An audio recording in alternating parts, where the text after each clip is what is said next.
अस्सलाम वालेकुम दोस्तों and welcome to the MCQs world. एक नई वीडियो में आपकी खिदमत में हाजिर है। हम आपको क्लास फिफ्थ के जनरल साइंस के चैप्टर 3 और 4 पढ़ाएंगे। इस वीडियो में हमने जो कि चैप्टर है वो एक पिछले वीडियो में हम बना चुके हैं। अपने चैनल पर हम उस वीडियो को अपलोड कर चुके हैं। अगर आप उस वीडियो को देखना चाहते हैं तो हम उसका लिंक डिस्क्रिप्शन में दे देंगे। हम इस वीडियो को कॉन्सेप्चुअली पढ़ेंगे कि हर एक टॉपिक का हम कॉन्सेप्ट क्लियर करेंगे और फिर उस वीडियो से हम एमसीक्यूज़ भी बनेंगे। तो चलिए वीडियो स्टार्ट करते हैं। का जो फीमेल पार्ट है वो कार्पल है। ठीक है, पूल में फीमेल पार्ट को हम कार्पल कहेंगे।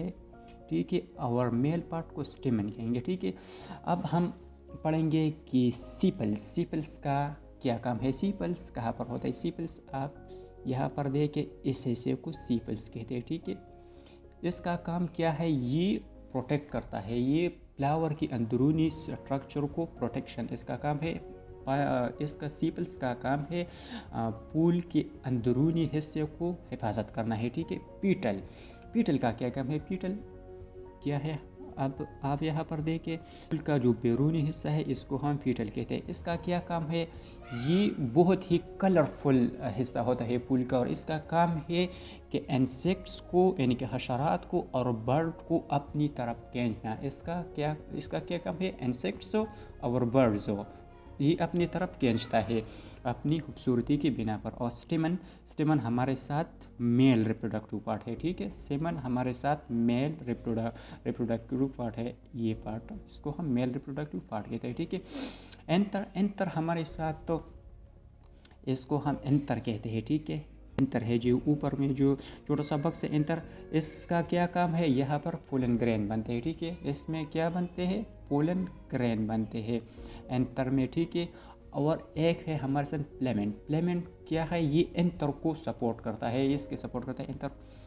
ये देखिए, यहाँ से लेकर यहाँ तक इसको एंतर कहते हैं, और ऊपर प्लेमेंट कहते हैं, और उसके ऊपर एंतर है। ठीक है, इस प्लेमेंट का क्या काम है? इस एंतर को सहारा देना। ठीक है, ये तो इसका काम हो गया।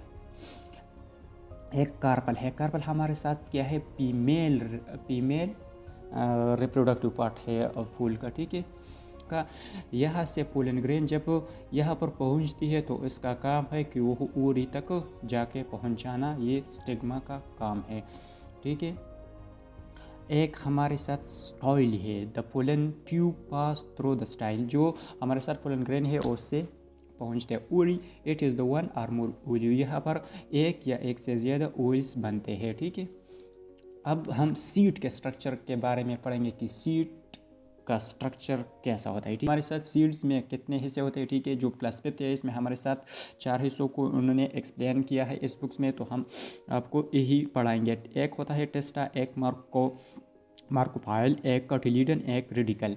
ठीक है, अब इनका एक चीज़ के बारे में हम पढ़ेंगे, ये क्या है फंक्शन। टेस्टा का क्या टेस्ट है, इसका फंक्शन क्या है? ठीक है, तो इसका फंक्शन है प्रोटेक्शन। टेस्टा को सीड कोड भी कहते हैं। ठीक है, ये सीड कोड, इसको टेस्टा भी कहते हैं। इसका क्या है? बीज को प्रोटेक्शन करना इसका काम है। ठीक है, एक कॉटिलीडन। ठीक है, क्या? कॉटिलीडन हमारे साथ ये वाला हिस्सा को इसको कॉटिलीडन कहते हैं। इसका क्या काम है? ठीक है, इसका काम है स्टोर द फूड, यहाँ पर खुराक ज़हीरा होता है। ठीक है, एक हमारे साथ मैक्रोफाइल होता है। एक मैक्रोफाइल क्या होता है? यहाँ से वाटर अब्जॉर्ब होता है। एक छोटा सा सुराख होता है जिसमें से बीज वाटर अब्जॉर्ब करता है इससे से। और एक रेडिकल होता है। रेडिकल क्या है? यहाँ से पौधा डेवलप होता है। ये रेडिकल, इसको रेडिकल कहते हैं। ऐसे यहाँ से पौधा डेवलप हो जाता है। ठीक है, अब हम पढ़ेंगे चैप्टर नंबर 4। चैप्टर नंबर 4 में हमारे यहाँ का जो नाम है वो एनवायरमेंटल पोल्यूशन है। ठीक है, पोल्यूशन हमारे साथ क्या है?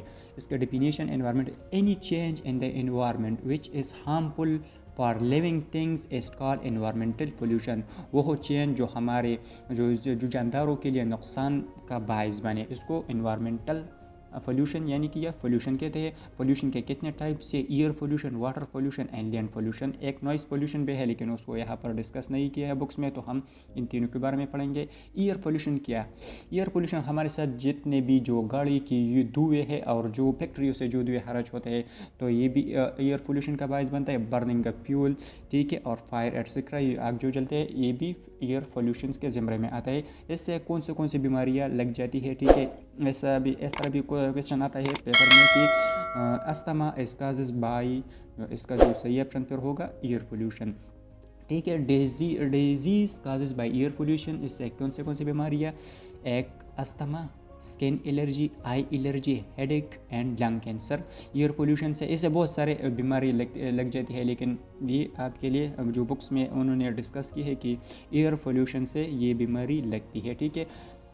दूसरे नंबर पर है वाटर पोल्यूशन। वाटर पोल्यूशन हमारे साथ क्या है, वेस्टेज ऑफ फैक्ट्रीज के जो पाजल मादे होते हैं और उससे जब वो समंदर या दरियाओं में जाते हैं तो इससे भी वाटर पोल्यूशन हो जाता है, ठीक है। और एक इंसेक्टिसाइड्स एंड फर्टिलाइज़र्स जो हशरात की जो दवाइयाँ होती है इससे भी, और फर्टिलाइज़र से, तो इससे भी वाटर पोल्यूशन हो जाता है, ठीक है। एक है लैंड पोल्यूशन। लैंड पोल्यूशन हमारे साथ क्या है, जो कूड़ा करकट है, जो हाउसेस का जो गन है, ये भी लैंड पोल्यूशन में आते हैं। एक केमिकल स्प्रे ऑन क्रॉप्स, जो हम फसल पर जो स्प्रे करते हैं केमिकल स्प्रे, इससे भी हमारे साथ लैंड जो कि वो पोल्यूट हो जाता है। सोल्ट वेस्ट फ्रॉम फैक्ट्री का जो सोल्ट फाजल मादा है, इससे भी हमारे साथ लैंड पोल्यूशन हो जाती है। और लास्ट में एग्रीकल्चर वेस्ट एंड फर्टिलाइज़र, इससे भी लैंड पोल्यूशन हो जाता है। अब एक और टॉपिक है इस चैप्टर में, बायोडिग्रेडेबल। बायोडिग्रेडेबल क्या होता है, ये हमारे साथ the material which are decompose into the simple substance by natural process.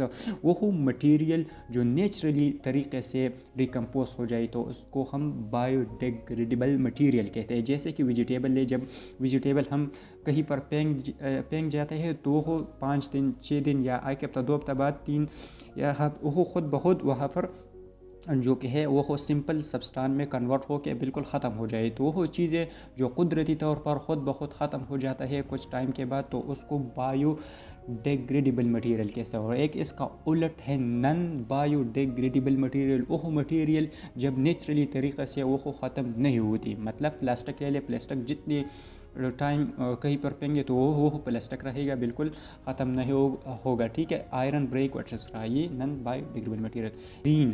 Green house हमारे साथ क्या है, तरक्की याफ्ता ममालिक में ग्रीन हाउस का रुझान बहुत ज़्यादा है। ये क्या है ग्रीन हाउस, असल में क्या है, ये असल में एक ट्रांसपेरेंट मटेरियल का बना हुआ घर होता है।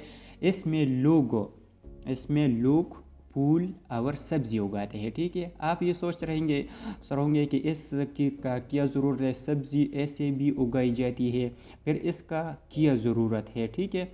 तो इसकी ज़रूरत है, बिल्कुल इसकी ज़रूरत है। कोई भी बीज उगाने के लिए टेम्परेचर, हमारे साथ जो प्रॉपर टेम्परेचर है वो 25 सेंटीग्रेड से लेकर 35 तक है। जब इससे कम या ज़्यादा हो जाए तो फिर जर्मिनेशन मुश्किल हो जाता है। और बहुत से ममालिक में सर्दियों में बहुत सी ऐसे ममालिक है जहाँ पर सर्दी बहुत ज़्यादा होती है, वहाँ पर बीज उगाना मुश्किल हो जाता है, ठीक है। तो ग्रीन हाउस का काम क्या है, जब सूरज की शुआएं इस पर गिरती है तो वह शुआएं इसके अंदर जब जाती है तो वापस ग्रीन हाउस इसको जाने नहीं देता और इस तरह ये गर्म रहता है। आप इसका एक और मिसाल ले ले, जब कोई गाड़ी धूप में खड़ी हो तो सूरज की शुआएं इसमें अंदर जाती है, लेकिन शीशे की वजह से शुआएं वापस नहीं जा सकती, इसी वजह से गाड़ी गर्म हो जाती है। ये तो था ग्रीन हाउस। ये इस तरह हाउस जो तरक्की पजीर ममालिक है वहाँ पर ये बने होते हैं। जब शुआएं इसके अंदर जाती है तो इससे जो इसका अंदर टेम्परेचर है वो गर्म हो जाता है, फिर शुआएं इससे वापस बाहर नहीं जा सकती। तो इससे सब्ज़ी और जो फूल वगैरह है सर्द ममालिक में तो यहाँ से आसानी से उन लोगों उगाए जा सकते हैं इसमें, ठीक है। एक हमारे साथ ग्रीन हाउस इफ़ेक्ट्स क्या है, ठीक है। हमारे साथ ग्रीन हाउस इफ़ेक्ट्स क्या है, जब सूरज की किरणें ज़मीन पर लगती है तो ज़मीन कुछ जज़ब कर लेते हैं और कुछ वापस रिफ्लेक्ट हो जाती है। बाज़ शुआएं ज़मीन रिफ्लेक्ट कर जाती है, ठीक है, सूरज की किरणें। हमारे साथ एटमॉस्फेयर में कार्बन डाइऑक्साइड, मीथेन और ओजोन ये गैसें होती है। जब ये रिफ्लेक्ट शुआएं इन गैसों से टकरा जाती है तो जब ये शुआएं इन गैसों से टकरा जाती है, मीथेन, कार्बन और ओजोन से, तो कुछ तो रिफ्लेक्ट रेज को जाने नहीं देते, ठीक है। तो एटमॉस्फेयर में ये गैस हमारे साथ मौजूद हो जाती है। जब ये रिफ्लेक्ट रेज उनके साथ टकराती है तो ये गैस इन रिफ्लेक्ट रेज को जाने नहीं देती, वहाँ पर इसको अपने आप में वहाँ पर ये रुक जाती है उसके साथ, ठीक है। और इसी तरह इससे ज़मीन का दर्जा हरारत भी रोज़ बरोज़ में इजाफा होता है। इससे फिर सैलाब आने का खदशा बढ़ जाता है और इस तरह समंदर की पानी में इजाफा होता रहता है, ठीक है। इस वजह से फिर जो ज़मीन का दर्जा हरारत है उसमें ज़ाहिर बात है, जब ज़मीन के दर्जा हरारत में इजाफा हो जाता है तो फिर क्या हो जाता है कि इससे फिर सैलाबें भी आना शुरू हो जाती है। और जो नॉर्थ पोल और साउथ पोल पे जो समंदर है, जो आइस से बड़े बड़े समंदर है, वो पिघलना शुरू हो जाए, तो इससे समंदर का जो पानी है उसमें इजाफा होता रहता है, ठीक है। अब हमने 2 चैप्टर कवर कर ली है, ठीक है। और इन चैप्टर से हमने MCQs निकाले हैं जो हमने पढ़ा।